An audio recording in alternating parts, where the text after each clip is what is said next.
What is up, guys? Today we're talking about, does self-improvement turn you into an arrogant asshole? So I think a big factor in self-improvement and this concept that we're all spouting on YouTube and all that is the part that humility plays, and specifically how it evolves over time, and how in the beginning humility is a very important part of engaging in this self-improvement journey. Because when you take upon self-improvement, that means that you're accepting any inadequacies that you realize have severely affected your life, or you realize will affect your life further down the road. And that takes a lot of humbling to admit. The thing is, with self-improvement, whether your journey to improve upon these different avenues, whether it be financially, physically, socially, emotionally, spiritually, you essentially realize that in each of these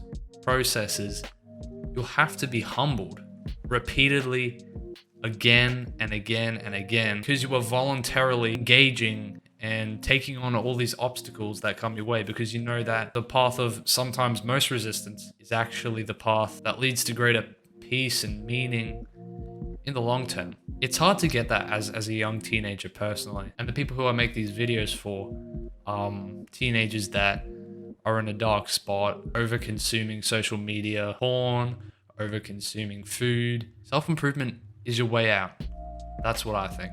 I think it's your chance to voluntarily get that hit of reality that you need to actually improve yourself and find happiness along the way, truly. Although happiness isn't the goal, after long periods of self-improvement, the happiness comes from reflecting back and knowing the progress that you've made and how far you've come. That takes humility, because if you don't have humility and you're an arrogant arsehole, like I said earlier, you wouldn't be able to see that reflection of yourself. Self-improvement isn't getting on a high horse. Humility essentially is there to remind you that you're the student.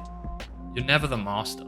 Like, I'm never the master. I'm always a student. So this therefore means that I believe I have humility throughout this journey, because although I'm not free of pride or arrogance, and I do hold some of that, essentially most people do, I still accept my own inadequacies and find ways to challenge myself in realms that I'm not comfortable in and that I'm very not intelligent in, basically. Humility and being humble gets mixed in with self-esteem a lot. Self-esteem, according to Maslow's hierarchy of needs, the top rung of importance. Maslow's hierarchy is this pyramid, and it outlines the motivational needs of an individual to achieve motivation to drive themselves. In the beginning of self-improvement, our self-esteem most likely isn't that high. It's pretty low. And then once we work through, whether it be financial, physical, emotional, etc., we fulfill the physiological needs in the lower order of needs in the hierarchy. And as we continue and we progress,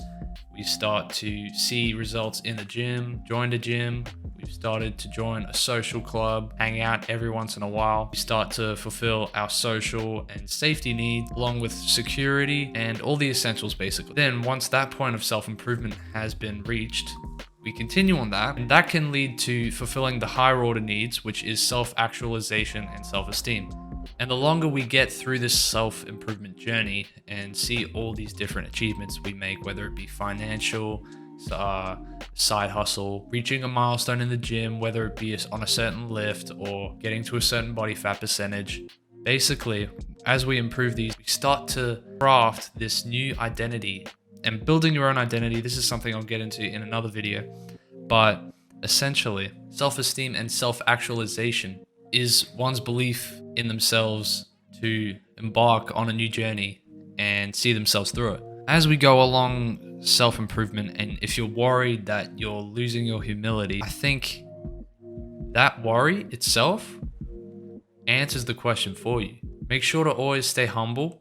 As long as you're always focused on self-improvement and trying to improve yourself, whether that be through protocols of monk mode, it's not this thing that you do to feel like, oh, I'm so much better than everyone else. No, it's self-criticism.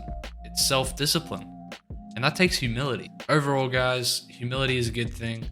And I believe that whether you're on the path of self-improvement, that doesn't take away from how humble you are or the humility you have. And you need to remember that humility is important on this journey.